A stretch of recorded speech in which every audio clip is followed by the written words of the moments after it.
Sir, आज भारत के प्रधानमंत्री ने भारतीय जनता पार्टी के 43वीं वर्षगांठ पर जो लगभग 40 मिनट संबोधित किया।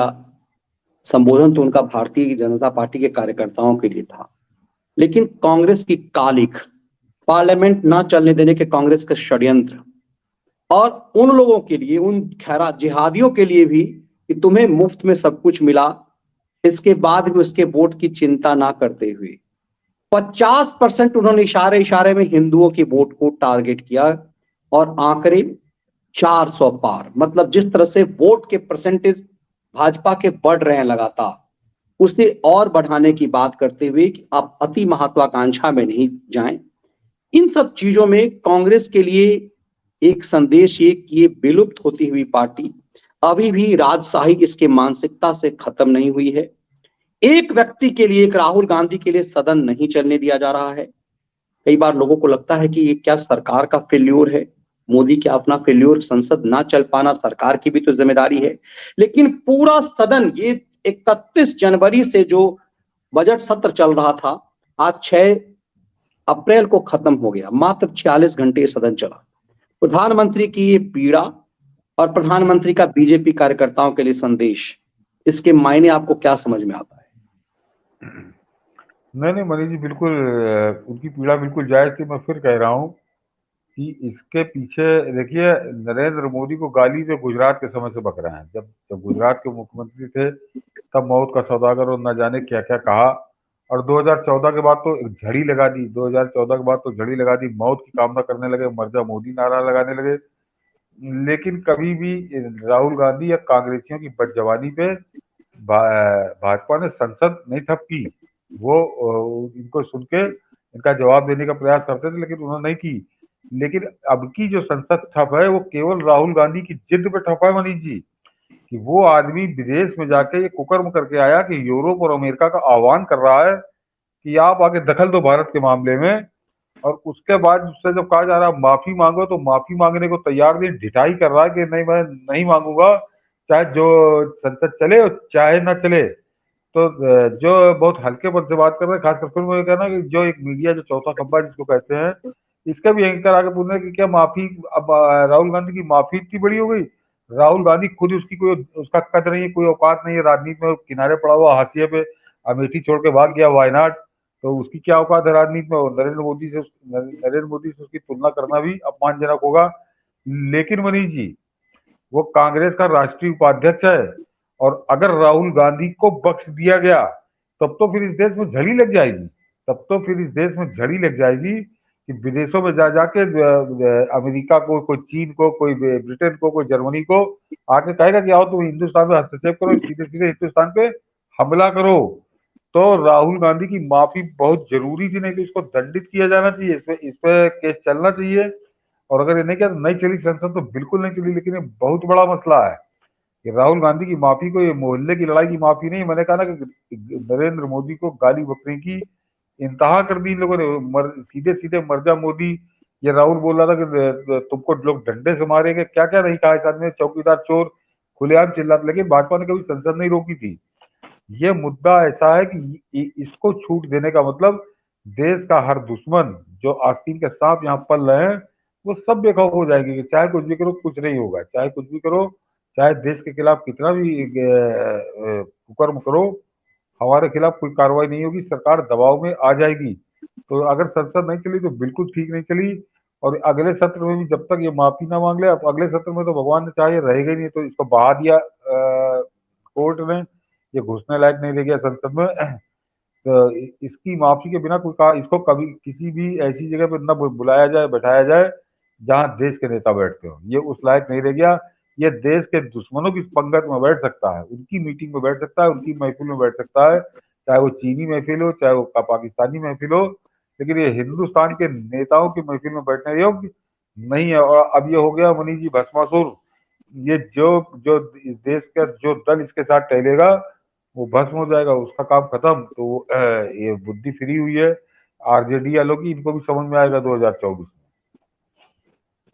कहते हैं कि प्रधानमंत्री ने आज दुखती रग पर भी उनके हाथ डाला, लेकिन आज वो लगातार ये कहते रहे कि ये मोदी तेरी कब्र खुदेगी का नारा दे रहे हैं। लड़ाई को प्रधानमंत्री एकदम से मोदी के पास ले जा रहे हैं। आज के पूरे भाषण का उनका सार ये था कि ये कांग्रेस पार्टी अंग्रेजों की मानसिकता वाली पार्टी है, राजतंत्र वाली पार्टी की मानसिकता वाली पार्टी है, और ये हमारा कब्र खोदना जा रही है। आपको क्या लग रहा है कि प्रधानमंत्री वहां क्यों ले रहे, जबकि इसका जवाब कांग्रेस की तरफ से आया नहीं? तो छत्तीसगढ़ के मुख्यमंत्री ने कहा कि हिंदुओं में तो कब्र होता नहीं है, प्रधानमंत्री कब्र की बात कह के गुमराह क्यों कर रहे हैं? जबकि देश ने देखा है इंदिरा गांधी इंटरनेशनल एयरपोर्ट पे मोदी तेरी कब्र खोदेगी का नारा कांग्रेस की नेताओं ने रणदीप सुरजेवाला की अगुवाई में लगाई थी। ऐसे कंडीशन में पवन जब खेड़ा भी बैठा हुआ था उनका। पवन खेरा को जब गिरफ्तार किया गया था, उस समय की बात है।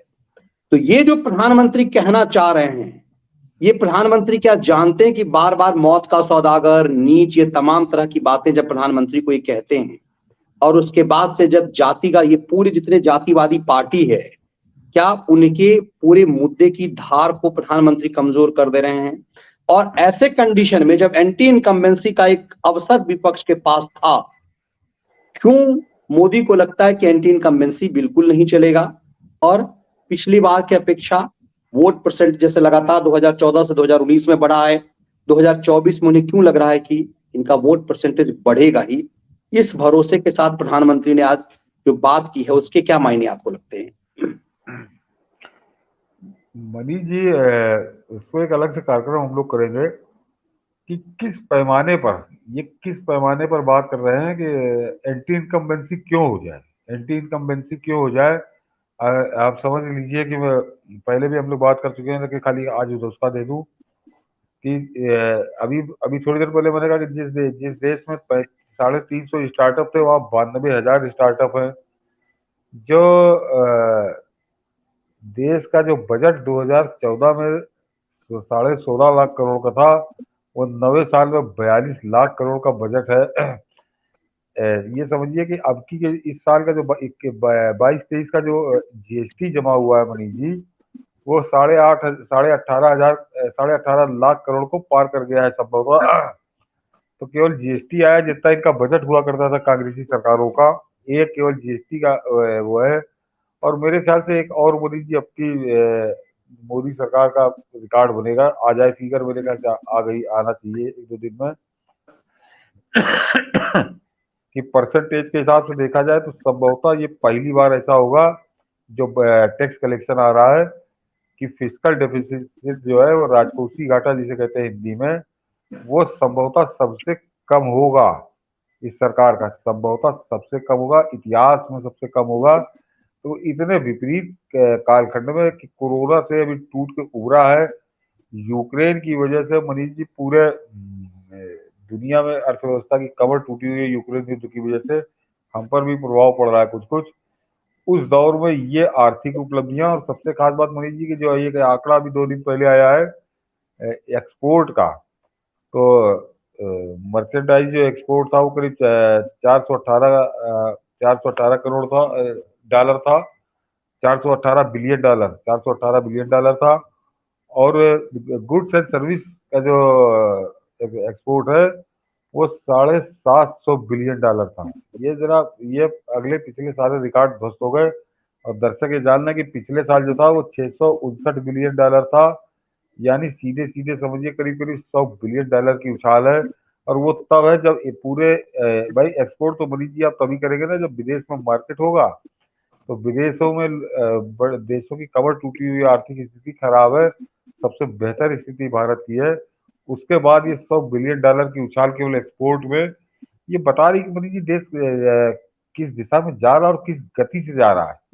तो और उसका लाभ जो है वो कोई नरेंद्र मोदी को नहीं मिल रहा। वो तो आदमी बताते हैं कि गुजराती खिचड़ी अपने आप पीएम आवास में खाते हैं। इसका लाभ जो है मनीष जी इस देश के आम आदमी को मिल रहा है, जो चिल्ला के कहने से नहीं, वो आपको स्वतः अनुभव हो जाता है। ये चाहे जितना खैराती उतारे, हम लोग एक कहा कि बहुत जल्दी, मेरे ख्याल से कल ही परसों में इन पर एक कार्यक्रम करेंगे। जितना इन खैराती को तो छोड़ दीजिए, वो जो टूटपूंजी हिंदूवादी है लठैत, वो भी जो कहते हैं, उन सबके जवाबों में हम लोग एक दिन बात करेंगे कि ये बिंदु है कि आखिर। तो पिछले 9 साल में जो प्रदर्शन है इस सरकार का, वो भूतो न भविष्यति।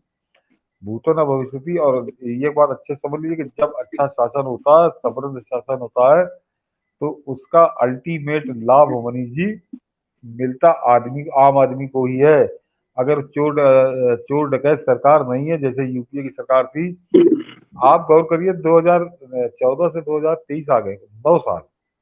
9 साल में एक भी तो घोटाला आता क्या? ये बाप रे, ये हो गया 9 साल में, एक भी नहीं मेरे ख्याल से हिंदुस्तान के इतिहास में आजादी के बाद से ये पहला 10 साल का हुई कालखंड ऐसा होगा कि इस सरकार में कोई भ्रष्टाचार का आरोप नहीं लगा।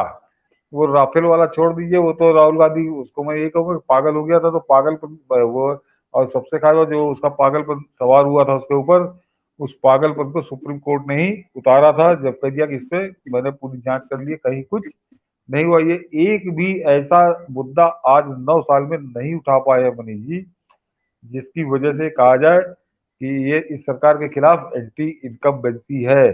तो वो उस तरह का कोई मुद्दा नहीं है। और मैंने उपलब्धियां कहा कि ये तो मैंने अभी एक छोटा सा उदाहरण दिया कि 16.5 लाख करोड़ का बजट 42 लाख करोड़ पे पहुंच चुका है, और अभी 9 साल हुए, अगला साल वाला जो होगा मेरे ख्याल से 45 लाख करोड़ से कम पर नहीं रखेंगे नरेंद्र मोदी। और वो लाभ तो हमको ही आपको जमीन पे मिल रहा है, वो हमको ही आपको जमीन पे मिल रहा है। हमको आपसे मतलब आम आदमी से, इस देश के आम आदमी को तो किस बात की एंटी इनकम्बेंसी हुई है? इन्होंने मान लिया था कि इनको जब सत्ता मिलती थी 5 साल कुकर्म करते थे, तो जानते थे कि हमने इतने कुकर्म किए कि हमको दोबारा आदमी वापस नहीं चुनेगा। तो इन्होंने एक शब्द गढ़ा एंटी इनकम्बेंसी। एंटी इनकम्बेंसी थी इसलिए अब हार गए। अब नरेंद्र मोदी दिखा रहे हैं, उत्तर प्रदेश में ये योगी महाराज ने दिखाया, कई साल से महाराष्ट्र में ये शिवराज सिंह चौहान दिखा रहे हैं, आसाम में हेमंत बिश्व शर्मा दिखा रहे हैं कि एंटी इनकम्बेंसी नाम की कोई चीज होती नहीं है मनीष जी। अगर आप अच्छे से सरकार चला रहे हैं, बढ़िया सरकार चला रहे हैं, और आम आदमी को राहत पहुंच रही है, तो कहीं एंटी इनकम्बेंसी नहीं होती। मैंने कहा था कि कांग्रेसी जानते थे कि हम ये कुकर्म करते हैं, दोबारा वापस नहीं आएंगे।